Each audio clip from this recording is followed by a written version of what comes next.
Buonasera e benvenuti al TG Sicilia, i titoli di questa edizione. Migranti, 11 cadaveri a Lampedusa recuperati dalla ONG Geo Barents. Dopo aver fatto resistenza all'accoglienza di altri cadaveri, il sindaco Mannino ha atteso le salme con indosso il tricolore. Recuperato in mare un 12° cadavere.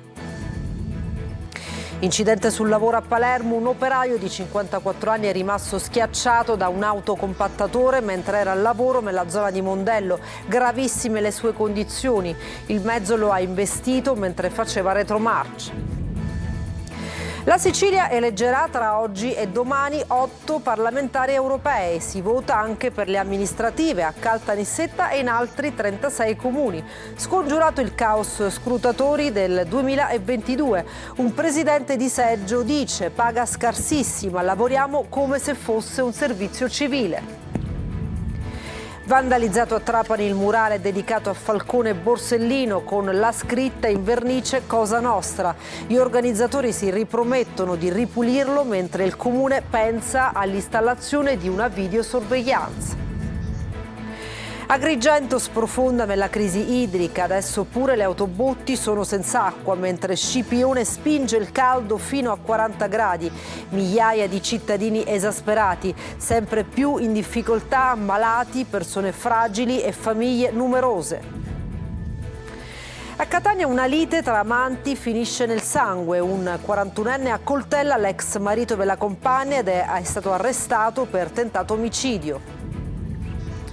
A Catania, super ospite di Etna Comics, l'attrice spagnola Itziar Intugno, l'ispettore Murillo della celebrissima serie La Casa di Carta e Berlino. Il calcio, il Palermo insegue i primi colpi dopo aver ufficializzato l'allenatore Dionisi e il DS De Santix. Il Catania, prima di pensare al mercato, deve chiudere col tecnico.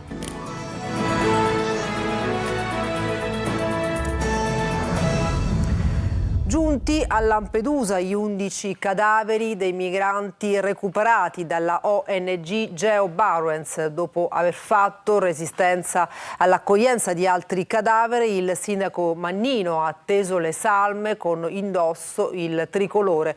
Intanto un 12° cadavere è stato recuperato in mare. Roberta Lunghi.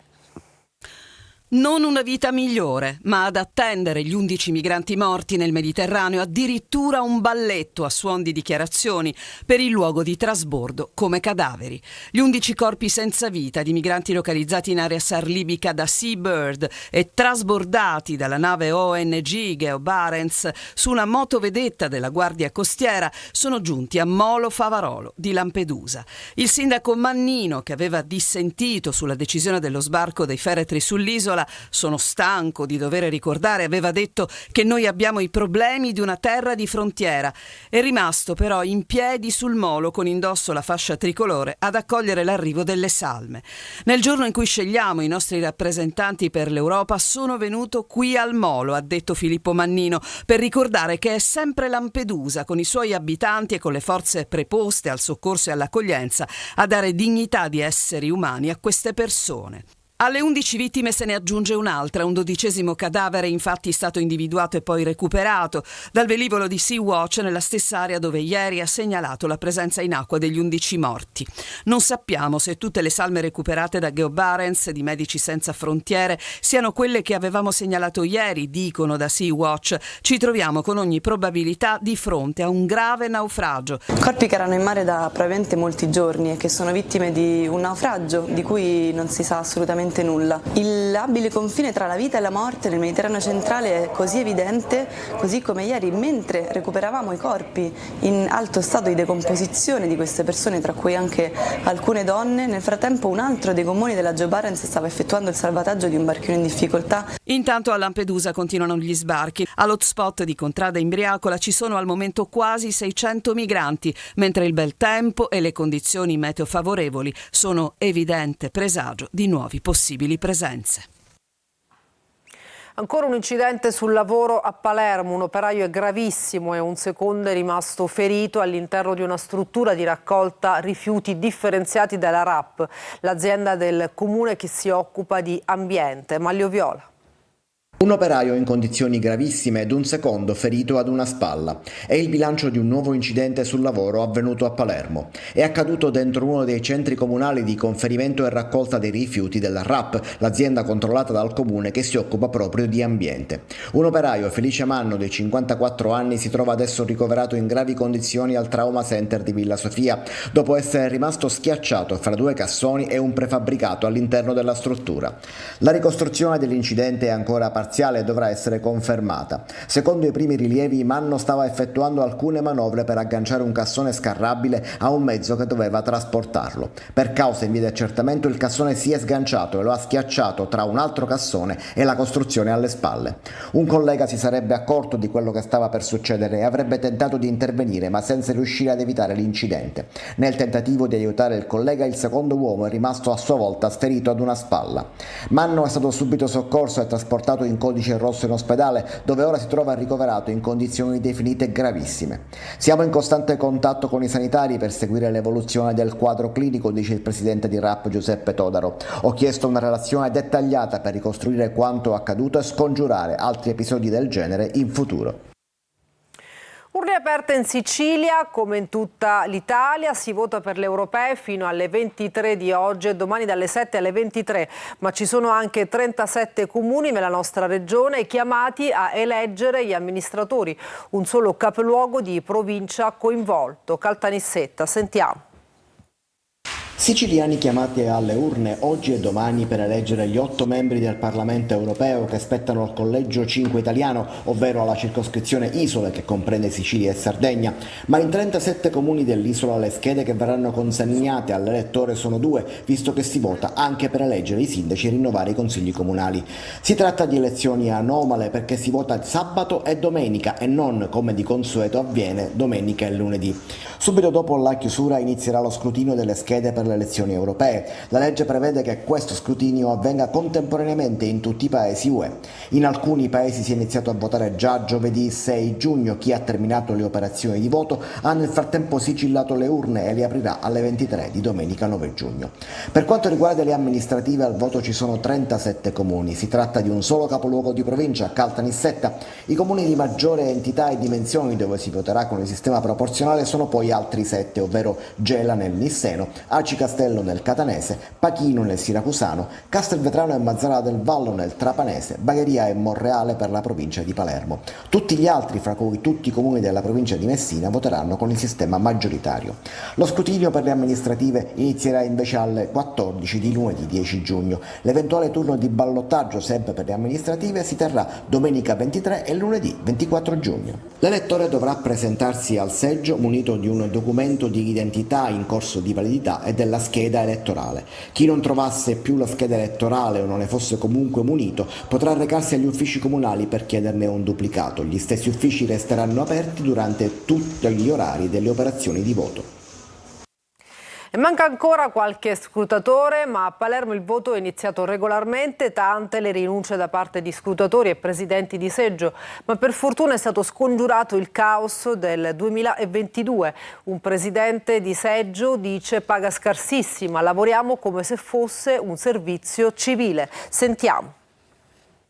Tante rinunce e sostituzioni in corsa. A Palermo, nonostante manchi ancora qualche scrutinatore, i seggi sono stati aperti regolarmente. Ieri sera si erano temuti problemi perché 1700 scrutinatori non avevano confermato la propria presenza. Il comune ha lavorato in tempo per colmare tutte queste assenze. Tanto lavoro, 2 giorni ininterrotti di votazioni e lo spoglio per 110 euro. E così in tanti hanno detto no a questa nomina. Il compenso erogato a scrutatori e presidenti e segretari di seggio elettorale è diciamo, un compenso simbolico più che altro, abbastanza non proporzionato o poco proporzionato all'attività, al lavoro che viene svolto su ben 3 giornate, notti incluse.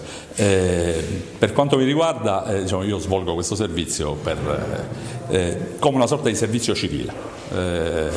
Una sorta di volontariato civile al servizio dello Stato. Scacciati dunque i fantasmi fantasmi delle elezioni amministrative 2022 a Palermo, quando gli elettori si ritrovarono in grave difficoltà e migliaia furono costretti a votare in extremis a causa delle gravi assenze di presidenti di sezione e scrutinatori. Voto quindi che è iniziato regolarmente. Chi invece diserterà alle urne è una delegazione del Comitato Spontaneo degli Agricoltori di Valle d'Olmo, che ha consegnato più di 200 certificati elettorali presso la sede del comune in segno di protesta. La politica europea, si legge nel comunicato, attraverso le misure previste nella PAC e le normative vigenti, continua a dimostrare il completo disinteresse per il ruolo degli agricoltori e degli allevatori. Da qui la rinuncia al voto. Vandalizzato a Trapani il murale dedicato ai giudici Falcone e Borsellino. Era stato inaugurato a ridosso del 23 maggio con un momento di musica e arte. Gli organizzatori si ripromettono di ripulirlo, mentre il comune già pensa all'installazione di una videosorveglianza. Laura Spanò. Era stato collocato a ridosso del 23 maggio, giorno dell'anniversario della strage di Capaci, con una grande festa di musica e di arte. Un paio di giorni fa il murale dedicato a Falcone e Borsellino nel quartiere Sant'Alberto a Trapani è stato vandalizzato. Qualcuno ha scritto nella vernice "Cosa Nostra". Il murale era stato realizzato nel boschetto di via Salemi, spazio verde riconquistato in un'area un tempo degradata. "Questa è casa nostra", si legge accanto alle immagini dei due giudici su uno sfondo a forma di cuore. Ebbene, una mano ignota ha apposto la scritta "Cosa Nostra", rovinando con segni offensivi l'iniziativa di giustizia creativa promossa dal Comune di Trapani e organizzato da Elena Alaimo. "Per noi personalmente", dice Elena Alaimo, "non cambia nulla perché andremo a coprirlo". Ovviamente la risposta immediata a questo graffito fa capire quanto il pensiero omertoso sia ancora presente anche nella mente dei più piccoli e che questa cosa va combattuta. Tanti gli attestati di solidarietà che hanno ricevuto gli organizzatori, mentre l'amministrazione comunale pensa di posizionare in zona delle telecamere di videosorveglianza. Già durante la manifestazione dello scorso maggio alcuni ragazzini avevano urlato contro i partecipanti e altri lo hanno fatto transitando in auto per rovinare il momento. Agrigento, autobotti ferme e case senza acqua nel quartiere popolare di Villa Seta. È la drammatica condizione che vivono migliaia di famiglie che quotidianamente devono fronteggiare l'emergenza idrica. Davide Sardo. Non si attenua l'emergenza idrica ad Agrigento, anzi l'avvento del ciclone africano Scipione con picchi di temperatura fino a 40 gradi aggrava le prospettive. È stato di allarme senza precedenti. I quartieri sono in fermento, i residenti delle popolose frazioni di Monserrato e Villa Seta sono esasperati perché i rubinetti sono letteralmente a secco. I più esposti sono i malati, i soggetti fragili e le famiglie numerose. Io sono senza acqua già da un bel po' di giorni perché sabato scorso hanno dato 1000 litri d'acqua. 1000 litri d'acqua, siamo 6 persone in famiglia, con 2 ammalati oncologici e un bambino piccolo. Io dico una cosa, cioè dobbiamo smettere di andare a lavorare perché non ci possiamo lavare, non possiamo cucinare. Qua siamo una famiglia di 7 persone e siamo senza acqua. Se vuol venire a vedere c'è la cisterna proprio vuota. Ho chiamato l'AICA, mi hanno detto che mi mettevano in lista, però prima andavano avanti come è giusto che si debba per gli anziani, per gli ammalati e cose varie. Però io come faccio? L'unica alternativa praticabile sono le autobotti private, o almeno lo sono state. Infatti adesso le cisterne sulle 4 ruote sono vuote perché l'acqua si è esaurita anche nelle loro fonti di approvvigionamento. L'idrante è chiuso perché prima ci hanno detto che c'era manco di acqua, ora addirittura ci chiudono l'acqua, però sappiamo che la Girgenti Acque, ex Girgenti Acque che ora è AICA, sta lavorando e dicono di servire la popolazione soltanto con un'autobotte. Poi anche oggi non c'è acqua, non possiamo fare niente, non possiamo aiutare i cittadini, siamo proprio in un disastro. Addirittura ci sono turnazioni di 15-20 giorni nelle abitazioni e automaticamente chiama gli autobotti per essere più velocizzati, ma non riusciamo perché non abbiamo l'acqua. L'estate nella capitale della Sete è appena iniziata e si annuncia rovente sotto ogni aspetto. E arriva il via libera ai 20 milioni di euro per l'emergenza idrica in Sicilia. Lo annuncia il presidente della regione Renato Schifani a capo della cabina di regia. Il piano prevede la messa in funzione di pozzi e sorgenti, l'acquisto e la sistemazione di autobotti e la riparazione delle reti di interconnessione idrica. E cambiamo argomento. A Catania una lite tra amanti finisce nel sangue. Un 41enne accoltella l'ex marito della compagna e viene arrestato per tentato omicidio. Luca Ciliberti. Una storia di amanti è finita in malo modo nella zona nord di Catania. Un uomo è finito in ospedale accoltellato, l'aggressore ferito è stato arrestato per tentato omicidio. La donna, invece, sotto shock, ha collaborato con i carabinieri che hanno ricostruito l'accaduto. I fatti sono avvenuti all'interno di un'abitazione del Rione Enesima, dove una lite per gelosia è tragicamente degenerata. La donna, 45enne catanese, ex moglie dell'uomo ferito, ha raccontato agli investigatori che poco prima, per motivi di gelosia, era iniziata una furibonda lite tra il suo attuale compagno, un 41enne di Acireale, e il suo ex marito, un 50enne di Catania. Al culmine della rabbia, il più giovane avrebbe impugnato un coltello da cucina colpendo più volte il suo contendente, che nel frattempo era riuscito a fuggire in strada per chiedere aiuto. Immediato il soccorso del 118 che ha condotto il ferito al pronto soccorso dell'ospedale San Marco. Arrivati sul posto, i carabinieri e la scientifica però non hanno trovato alcuna macchia di sangue sul pavimento dell'abitazione. L'aggressore, infatti, prima di andare via aveva provveduto a ripulire tutto, ma le tracce non sono sfuggite ai sofisticati mezzi degli investigatori, che immediatamente hanno cercato di rintracciare il 41enne che nel frattempo, non curante dell'accaduto, si trovava in uno studio medico di Acireale per degli esami prenotati da tempo. Individuato e arrestato, l'uomo è stato rinchiuso nel carcere di Piazza Lanza a Catania. Assalto in banca con l'escavatore interrotto dai carabinieri a San Gregorio nel Catanese. Trafugato un bancomat, abbandonati sul posto un altro sportello automatico e la cassa continua. Marco Carli.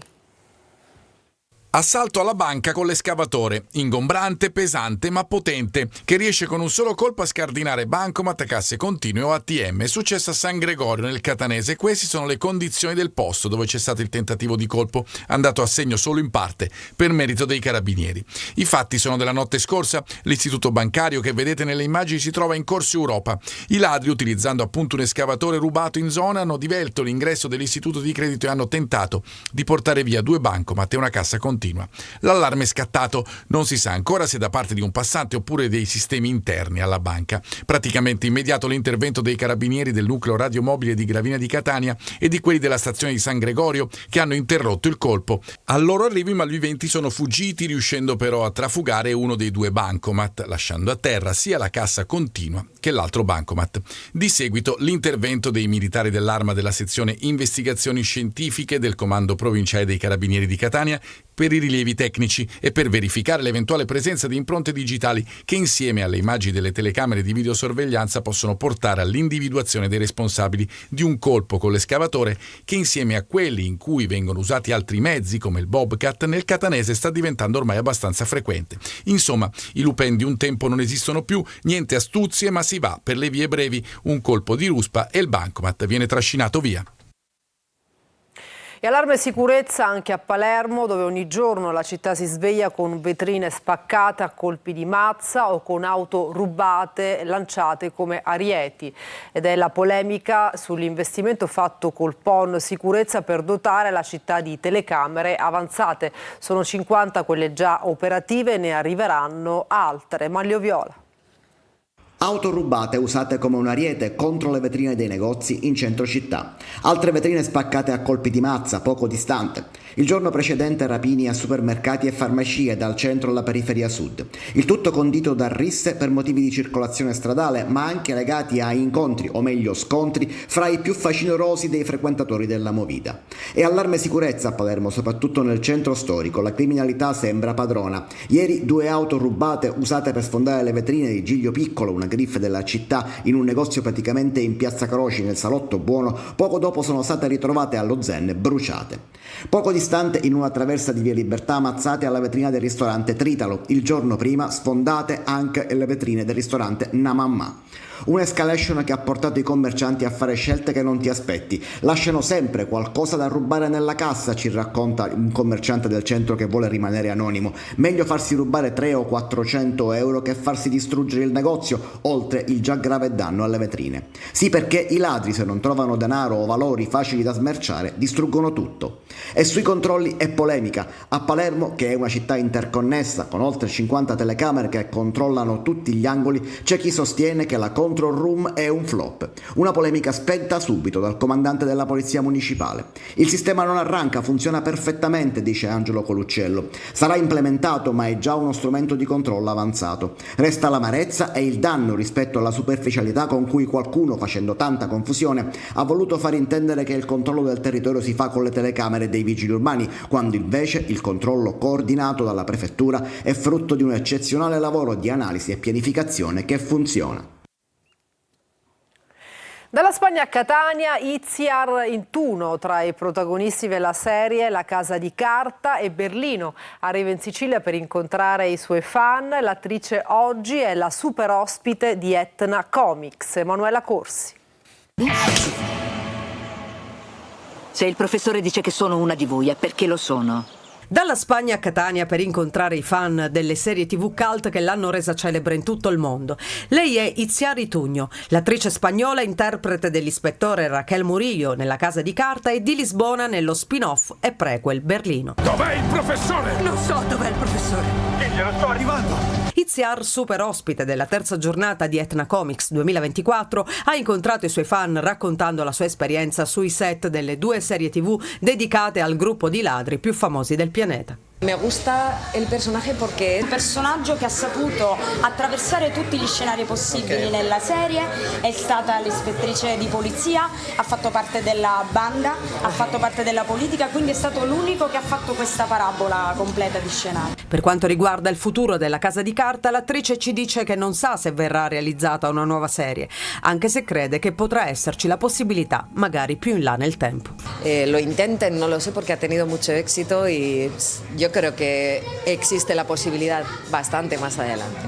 Questa è la tua prima esperienza qui in Sicilia oppure già conoscevi? È la prima esperienza, sì. E com'è essere qui ad Etna Comics? Me ha encantado el volcán. El volcán es impresionante, el Etna.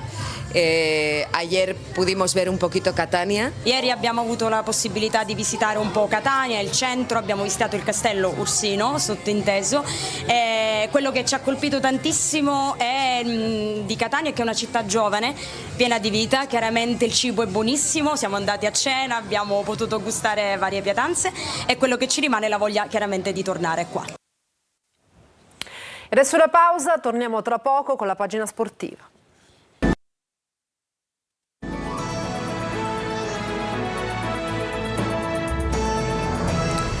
Bentornati al TG Sicilia, siamo al calcio. Dopo le ufficialità di Dionisi e De Santis, il Palermo inizia a guardare al calciomercato. Arrivano già i primi nomi che sarebbero di interesse del club rosanero. Marco Gullà. Le ufficialità di Dionisi e De Santis hanno acceso i motori sulla prossima stagione. Il Palermo, dopo la delusione legata ad una stagione anonima, guarda avanti e cambia tutto. Sarà una rivoluzione, non soltanto sul fronte dirigenziale, ma anche sul telaio della squadra. In tanti lasceranno, andranno via dopo un campionato di alti e bassi. L'obiettivo per il rosanero non può che essere la promozione in Serie A. Come la vita di ognuno di noi è migliorarci, quindi questo cosa vuol dire? Essere ancora più competitivi per la Serie A. Questo però non vuol dire che noi abbiamo l'assillo. Il Palermo arriverà in Serie A, questo perché ci viene riconosciuto da tutti ne sono consapevoli, tutti lo sanno, ma non si va in Serie A perché si è il Palermo, ci si chiama il Palermo o perché abbiamo un gruppo di tifosi meraviglioso e unico al mondo. Ci si va con il lavoro, con il sacrificio, con la dedizione, con la voglia di essere ogni giorno a raggiungere un qualcosa di veramente importante. Arrivata l'ufficialità di Dionisi e De Santis, è tempo di concentrarsi sul prossimo calciomercato. In tal senso, allenatore e DS dialogheranno con la società per individuare le pedine migliori e sarebbero già partiti i primi sondaggi. Il primo profilo tenuto in considerazione sarebbe quello di Van de Putte, ala del Catanzaro. Piace anche Esposito dell'Inter. Per la difesa invece si punta Liberato Cacace, calciatore neozelandese classe 2000, difensore dell'Empoli e della Nazionale. Il Catania attende di individuare la guida tecnica per il prossimo anno. L'obiettivo è arrivare in ritiro dopo aver già definito la maggior parte dell'organico. Marco Carli. Poco più di un mese al ritiro, a cui il Catania, stando alle dichiarazioni di Daniele Faggiano, deve arrivare con il 60-70% della rosa a disposizione, disegnata dal direttore sportivo e dall'allenatore. Il nuovo direttore di questa scuola l'ha detto: per costruire le squadre va usato il mese di giugno e l'obiettivo per farsi trovare pronti per lavorare ad Assisi nel miglior modo possibile. Il primo tassello è stato messo proprio con Faggiano. Perché so quanto è carico, quanto lui può dare a questo club. La fame, la carica dunque come elementi fondanti, l'hanno ricordato sia Faggiano che Grella in conferenza. Con la squadra non ci sarà più Pantanelli, il team manager dell'ultima stagione. Si attende invece l'ufficializzazione del tecnico. Toscano deve chiudere con il Cesena perché ha un anno di contratto in essere. Le trattative alternative per il tecnico sembrano meno reali. A Bari dovrebbero arrivare Magalini come DS e Pippo Inzaghi in panchina. A Vicenza potrebbe restare Vecchi, comunque vada alla finale con la Carrarese. A Padova la situazione societaria non è idilliaca al momento. Insomma, l'offerta del Catania è sempre la migliore. A breve dovrebbe esserci la conclusione della vicenda. E a proposito di offerte, come sempre ritorna per il Catania il nome di Artistico, a segno con la Virtus Francavilla contro i rossazzurri sia all'andata che al ritorno nell'ultima stagione. Un accostamento che c'è da tempo. L'attaccante era stato cercato già a gennaio. Per dirla con Faggiano e Grella, anche lui un altro che ha fame e vuole far bene. E per questa edizione del TG Sicilia ci fermiamo, grazie per averci seguito e buona serata.